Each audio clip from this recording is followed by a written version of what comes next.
This is your realtor friend Shell Googly back with another short video on the current real estate market.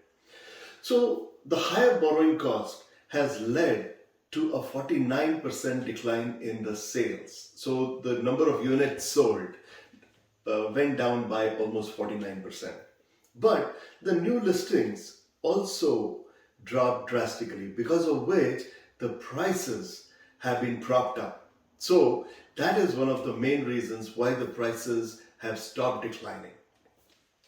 Now, over the medium to long term, the demand for ownership housing will pick up very strongly, because we are seeing that the immigration numbers are huge. Our immigration targets are big, and there will be a record immigration coming to the GTA and the Greater Golden Horseshoe. Now that's one of the big driving forces.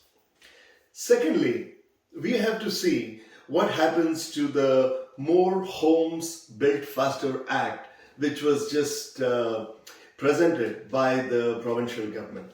Now we need these kind of new policies to come in quickly, and if we see that the action is delayed, then the lull in the real estate market may not continue for too long. The next point I wanted to make was that the average, the numbers are pointing towards the average selling price having dropped 7.2% year over year across the board. So the bigger houses, the detached homes have fallen more, the smaller homes have fallen less. In fact, condos have actually gone up in the prices.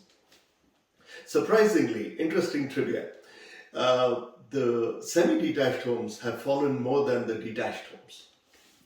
But this marked downward trend that we saw for like 5 to 6 months after starting somewhere in April, in the past 2-3 months, we have seen that being flattened. Now, what is happening with the Bank of Canada interest rates?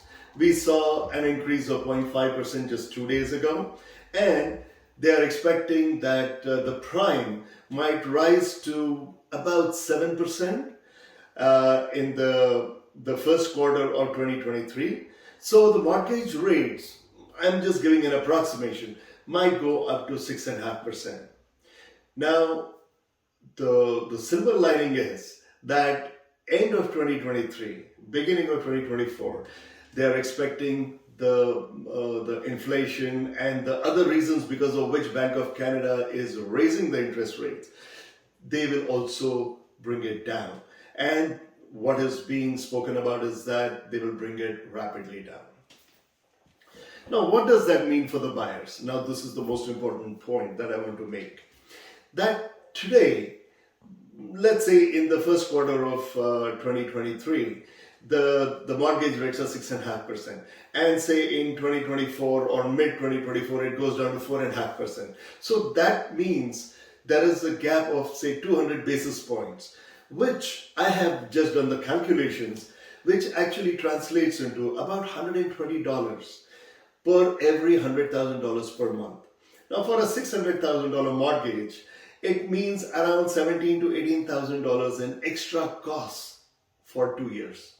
Okay, now if you're getting a good deal today in terms of the price, if you're getting a price reduction of almost $50,000 to $60,000, $70,000, $80,000 today, doesn't it make sense to buy today?